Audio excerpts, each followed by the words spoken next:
All right. तो ये एक बहुत बहुत बहुत इंपॉर्टेंट न्यूज़ है। G7 नेशन के जो फाइनेंस मिनिस्टर्स का मीटिंग हुआ था लंदन में, तो वहाँ पे minimum corporate tax global level पे, मिनिमम ग्लोबल कॉरपोरेट टैक्स पे एक डिसीजन हुआ है कि मिनिमम ग्लोबल कॉरपोरेट टैक्स 15% पे लेवी किया जाए, मतलब लिया जाए। ठीक है, अब इसके पीछे कारण क्या क्या है देख लेते हैं।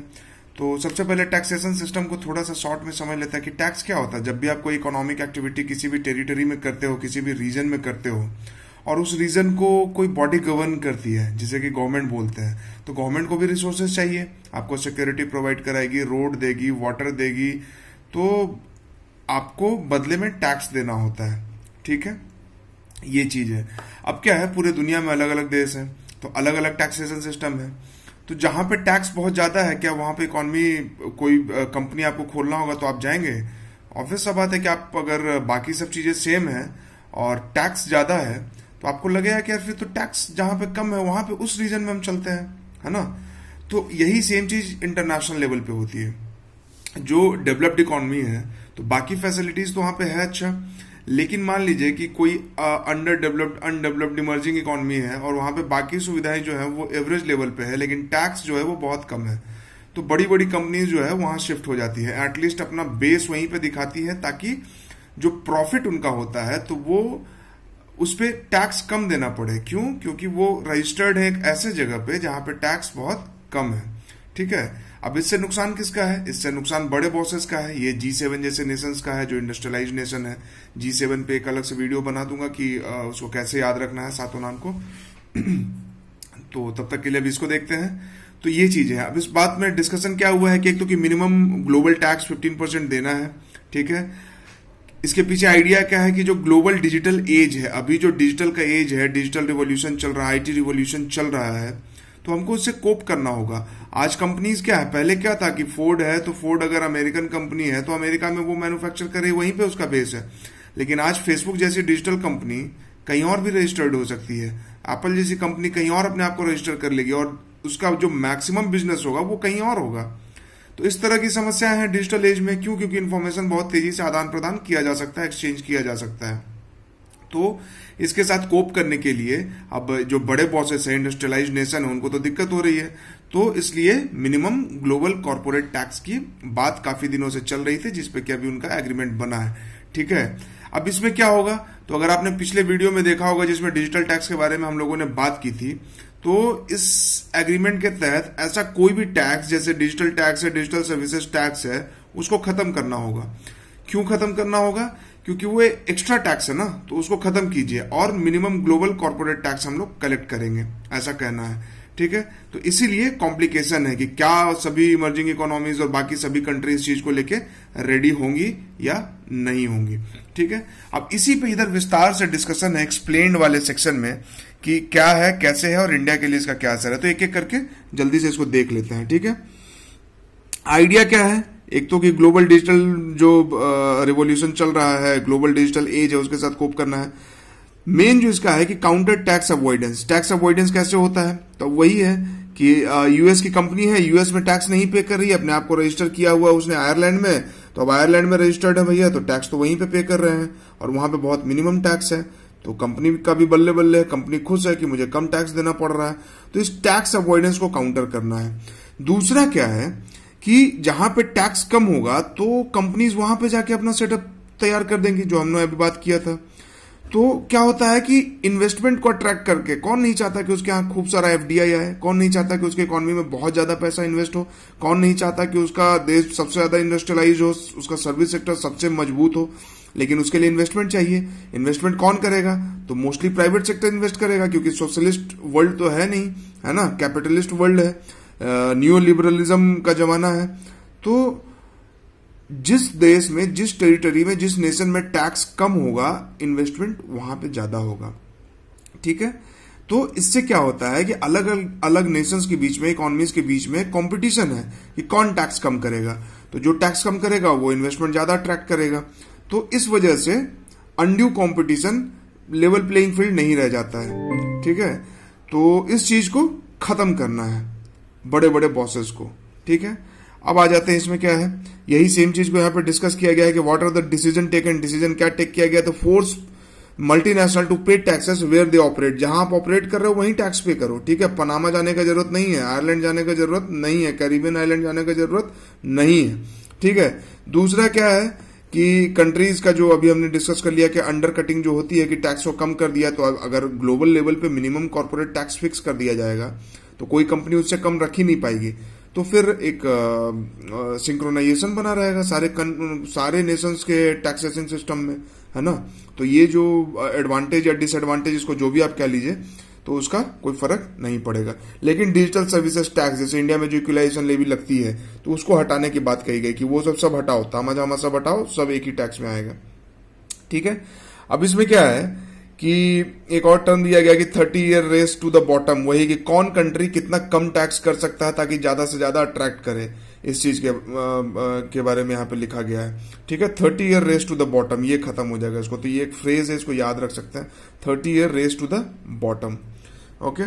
इसके बाद टारगेट क्या है, तो वही अगेन लो टैक्स ज्यूरिडिक्शन वाली कंट्री और लो इफेक्टिव टैक्स रेट, जो हमने बताया कि जैसे डिजिटल जायंट है, एप्पल है, अल्फाबेट, फेसबुक, ठीक है, कॉर्पोरेशन है जैसे नाइकी है, स्टारबक है, एडिडास है, रिबॉक है, जो भी बड़ी बड़ी कंपनी है जो बहुत जायंट मल्टीनेशनल है, तो वो अपना जो है ना बेस को इरोड करके, मतलब अपने बेस को कहीं और दिखा के और अनड्यू प्रॉफिट जो कमाती हैं, तो उस अनड्यू प्रॉफिट को रोकना है, ठीक है। इसमें 4-5 कंट्री का नाम दिया गया है, जैसे आयरलैंड है, कैरिबियन नेशंस जो है, उसके अलावा ब्रिटिश वर्जीनिया आइलैंड है, उसके अलावा बहमास है, सेंट्रल अमेरिकन नेशन जो पनामा कनाल का आपने नाम सुना होगा, तो वैसे नेशन जहां पे कि बाकी इन्वेस्टमेंट बहुत कम होता है, ऐसे नॉर्मली इन्वेस्ट वहां पे कम करें, तो ये नेशंस अपना इकोनॉमी कैसे चलाएंगे, तो टैक्स रेट को कम रखते हैं ताकि वहां पे जो जायंट मल्टीनेशनल्स है वहां पे अपने आप को रजिस्टर कर ले, तो मल्टीनेशनल को भी फायदा हो गया कि टैक्स कम देना पड़ रहा है, और कंट्री को भी फायदा हो गया कि वैसे तो कुछ इन्वेस्टमेंट होता नहीं, ऐसे कम से कम यही ऑफिस खोलने के नाम पे कुछ टैक्स मिल जा रहा है, ठीक है।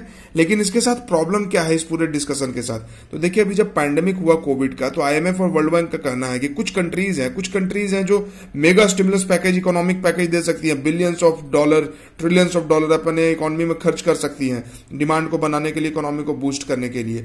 लेकिन हर कंट्री के पास इतना पैसा नहीं है। क्या इंडिया के पास इतना पैसा है?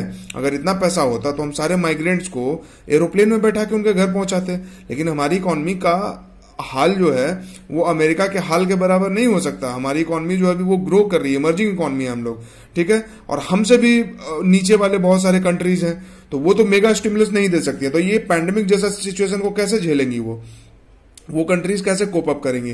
तो उसके लिए यही अल्टरनेटिव था कि लोअर टैक्स रेट वो रखे ताकि वहां पे अल्टरनेट मिले दूसरे मल्टीनेशनल कंपनीज को वहां पे आने के लिए और रजिस्टर करने के लिए अपने आप को। तो ये जो प्रॉब्लम बताया जा रहा है यहाँ पे, उसी को वर्ल्ड बैंक और आईएमएफ जो है सॉल्यूशन बता रही है कि ये सॉल्यूशन है वैसे इकोनॉमीज के लिए जो इमर्जिंग है, जो जिनका टैक्स बेस कम है, ठीक है। तो वो अपना टैक्स रेट कम कर लें तो वहां पे लोग आके इन्वेस्ट करेंगे इन द सेंस की अपने आप को रजिस्टर कर लेंगे, कंपनी वहां पे रजिस्टर्ड हो जाएगी और प्रॉफिट पे टैक्स वहीं पे देंगे, ठीक है। इंडिया का क्या स्टैंड है इसमें, इंडिया को क्या होने वाला, तो मोटा मोटी तो हम लोगों ने डिस्कशन कर लिया, देख लेते हैं। अभी हमें इन्वेस्टमेंट रिवाइव करना था, तो 2019 में कॉर्पोरेट टैक्स को कम किया गया, ठीक है। जो डोमेस्टिक कंपनीज थी पहले से उनको 22% दिया गया है, ठीक है। और जो न्यू डोमेस्टिक मैन्युफैक्चरिंग कंपनीज थे उनको 15% टैक्स देना था। इसके लिए टैक्सेशन लॉ में अमेंडमेंट भी किया गया था 2019 में, ठीक है। रिवाइव इन्वेस्टमेंट, तो sharp cut in corporate tax. अब कॉर्पोरेट टैक्स कम होगा तभी तो कंपनीज फैक्ट्रीज यहाँ पे लगेंगी, ठीक है। क्यों किया गया था? तो साउथ ईस्ट एशियन इकोनॉमीज आप कोई भी देख लीजिए, चाहे आसियान देख लीजिए, साउथ कोरिया देख लीजिए, चाइना देख लीजिए, तो अगर आप उसके कंपटीशन में नहीं रहेंगे तो फिर आपको कैसे इन्वेस्टमेंट आपके पास आएगा, एफडीआई कैसे आएगा? तो वहां पे एवरेज जो है एशियन कंट्रीज में, साउथ एशियन कंट्रीज में एवरेज 23% टैक्स था, हमारे यहां ज्यादा था। तो हमने अमेंडमेंट करके कट करके उसको एवरेज 23% पे हम लेके आ गए हैं, ठीक है। अब एक बात है कि टैक्सेशन क्या है, क्या हमें अमेरिका डिक्टेट कर सकता है? क्या कोई भी कंट्री किसी की भी ज्यूरिडिक्शन में ये नहीं है कि किसी और कंट्री को वो डिक्टेट करे कि तुम इतना टैक्स लगाओ, इतना नहीं लगाओ। इसीलिए तो इनडायरेक्ट वे में WTO में डिस्कशन होता है और WTO के माध्यम से या IMF या वर्ल्ड बैंक के माध्यम से प्रेशर बनाया जाता है, क्योंकि आप डायरेक्टली डिक्टेट नहीं कर सकते हैं। तानाशाही नहीं चल रही है, कॉलोनियल रूल नहीं चल रहा है, इंपीरियल रूल नहीं चल रहा है।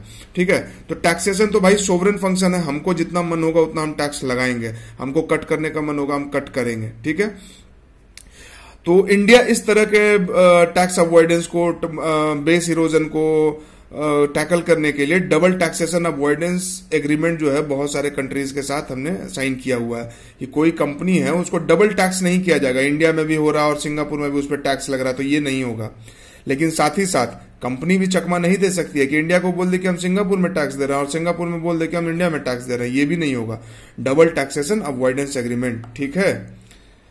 इसके अलावा बेस इरोजन प्रॉफिट शिफ्टिंग भी एक टर्म है, मतलब कि आप बेस को इरोड करके कहीं और अपने आप को रजिस्टर कर लो, और जो हमने अभी डिस्कशन किया वो सब कुछ, ठीक है। और डिजिटल माध्यम का इस्तेमाल करके, डिजिटल मीन्स का इस्तेमाल करके जो कंपनीज प्रॉफिट कमाती है, अपना मार्केट बनाती हैं, लेकिन टैक्स वहां नहीं पे करती हैं, जैसे फेसबुक, गूगल, अमेजॉन, ये सब। इंडिया 130-140 करोड़ पब्लिक का देश है, कितना बड़ा मार्केट है, यहाँ पे इतना प्रॉफिट कमाती है और यहाँ पे पैसा नहीं देगी, ऐसा कैसे होगा? तो हमने उन पे डिजिटल टैक्स लगाया है इक्विलाइजेशन लेवी के नाम पे, कि भाई इक्विलाइजेशन लेवी तुम्हें देना होगा। 2016 से है, 2% है। इसका पिछला 2 वीडियो आप देख लीजिए डिजिटल टैक्स का, तो आपको समझ में आ जाएगा। हाथ से पकड़ के मोबाइल और ये वीडियो बनाते हैं तो थोड़ा हिलता है, बट आप एडजस्ट कर लो। और न्यूज़पेपर्स इसलिए मैं बना के दिखाता हूँ कि जो भी अभी नया नया पढ़ना शुरू करते हैं, और इवन जो पढ़ भी रहे हैं, तो यार PDF से डिस्कशन करना तो आसान है। लैपटॉप में PDF होता है न्यूज़पेपर का, उसको आप अंडरलाइन कर लो और आसानी से वो रिलेटिव, मतलब एज कंपेयर टू दिस वो आसान होता है। बट मुझे लगता है कि अगर आप पढ़ना शुरू कर रहे हो तो इस तरह से थोड़ा देखने से फील आता है, ज्यादा समझ में आता है, और समझ में आता है कि अगर मुझे पढ़ना है तो कैसे पढ़ना है। तो प्लीज गाइज, आप अच्छे से पढ़ाई करें, प्रीलिम्स की तैयारी करें। इस चैनल को सपोर्ट कीजिए, सब्सक्राइब कीजिए, शेयर कीजिए, लाइक कीजिए, कमेंट कीजिए। कुछ गलत सही बोला हो तो वो भी पॉइंट आउट कीजिए। Thank you.